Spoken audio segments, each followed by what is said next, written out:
All right, all the thumbs up. It says we're recording. All right, we'll see. All right, fantastic. So, hey everybody, how are you? Welcome to Teaser Tuesday with PromoKitchen. We are here as doing a video follow-up for our promo chat on Wednesdays. If you weren't with us last week, we did a really cool promo chat on Wednesday, 3 p.m. Eastern, noon Pacific, and this week we were talking about advice we would give to our younger selves. So with me today is Bill Petrie from Promo Corner. How are you doing, Bill? Charity, if I were any better, I'd be you. Oh, well, you're in Washington, D.C. today. I am. Hanging out, having fun at NALC. Is that going fun? And always a good time, always good learning, always a lot of food, as there is at any PPAI event. Well, as long as they're keeping you well fed, you wouldn't want the hangries to strike. Not at all. Very cool. Well, thanks for being with us today. The question that we asked was question number 4. If you could give your younger self a single piece of advice, what would it be? And your answer to this question was, more than anything, be loyal to people, not organizations. And being loyal to people means also loyalty to self. Far too often, I misplaced my loyalty in the overall organization and not for the people there, and it took me far too long to be loyal to me. So we just wanted to say, to bring you on and have you maybe elaborate on that a little bit and tell us how, one, learning how to be loyal to yourself helped you. And I know sometimes people would say, well, that's selfish, but really it's probably the most selfless thing you can do, and how that has helped not only you, but the people that you've mentored. So. Yeah, so I'll probably go off on 18 different tangents, so you might need to rein me in here. Oh, great. You're leaving me in charge of that? Yeah, I know. It's kind of the blind leading the blind, but we're going to go with it anyway. So, I worked at large, when I got in the industry in 2000, I worked at large distributors. I worked at Halo for 8 years through the bankruptcy.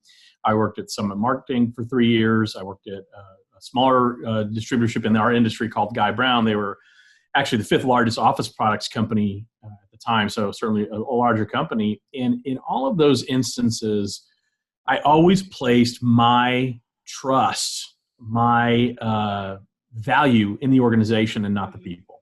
Always enjoyed working with people, but I always trusted the larger machine to take care of me. That if I did my job, nose to the grindstone, worked hard, that things would work out. And that loyalty is very important. It was always very important to me. It still is important to me. But, I lost my job at Halo. I think I'm pretty well documented. I deserve to be fired from Halo. That's not, that's neither here nor there. But when Guy Brown is the one where it really kind of came home to me. We worked very hard to start a distributorship within that existing office product space. We were way ahead of anything anybody had ever imagined in terms of what our budget would be, or in terms of our growth. We were light years ahead of where we were going to be. And I trusted the organization that I would always be part of it because I was doing the right thing and we were making money and faster than we ever thought.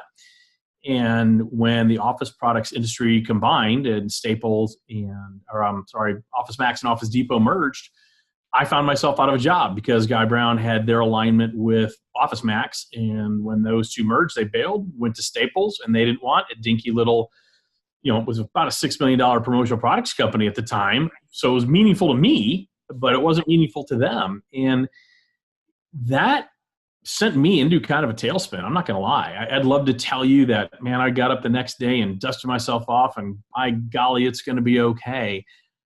I lost who I was for about 9 months. And it really took me that long to realize that I had inadvertently misplaced loyalty into the overall organization and not the people running it. And that's when I started really, and like you said, it's not a selfish thing to be loyal to yourself. I think what I've learned is I have to be loyal to myself first, and then I can be loyal to other people. Right. And so through that process, it's like a phoenix rising again. And I learned that I needed to be 100% me. I was just talking to someone about this the other day and said, what people probably don't realize is I lifted a page right out of Howard Stern's book. I don't have strippers on podcasts and things like that, but it's very much, I will share 100% of myself, my successes and my failures. And that served me very well. And that to me is the loyalty to myself. I have a great need to communicate. I have a great need to interact with people. I have a great need to connect with people. And by not allowing myself to connect with people in that honest, vulnerable way, I wasn't being loyal to myself. Right. I just put out a blog post a couple of weeks ago where I kind of outed myself for not writing my own blog for 3 months. It was stuff I had written, but it was old and repurposed. Not that there's anything really inherently wrong with that, but I felt bad about it. I felt I was completely not being loyal to myself. Right. And just the fact of writing that and outing myself, man, that was one of the most cathartic things I've ever done. So that to me is that loyalty, that fervent, honest belief and loyalty to me first. And again, it's not a selfish thing. Can't do it alone, but I got to believe in me before I expect anybody else to. And how do you think that you coming to that realization has helped? I know you've obviously mentored countless people, me being one of them. And obviously there's the people that you hear about that come and talk to you. And then I'm guessing there's probably, hundreds that probably listen to podcasts and read articles. And how do you think that that benefits them, knowing, obviously hearing you be loyal to you and hearing your stories and that? I guess the way I'd answer that is I think my hope is that people can learn through me. It took me far. I'm 48. I'll be 49 in a couple months. Yeah, like a day over 22. That's not true, but okay. But it took me too long to realize that, hey, I am smart and I do have good ideas. I'm not perfect and I make all sorts of mistakes. Right. But overall, my instincts are good and I know marketing and branding in sales very, very well, and I have something to offer. But it took me a while to feel comfortable sharing that. And my sincere hope, and I do have these conversations with people I mentor and just people I have conversations with, is if you believe in something that you in your soul deep down, it's your responsibility to share that with the greater industry. I really believe that. It takes guts to do it. I'm not going to lie. There are times I hit send on a blog post and I still white knuckle it. Yeah. And there are times, people say, first of all, I can make any parallel to Van Halen on anything, which means I'm about to do so. It's like, only took you 7 minutes today, boss. Right. I believe Eddie Van Halen, who's universally recognized as one of the top guitar players in the history of guitar playing, I fervently believe that every night right before he walks on stage, he wonders, is this the night they're going to figure out that I'm really a fraud? Every time I go on stage and speak, I'm confident. I know what I'm doing, but man, that first minute or so, I'm like, okay, they're going to figure it out today.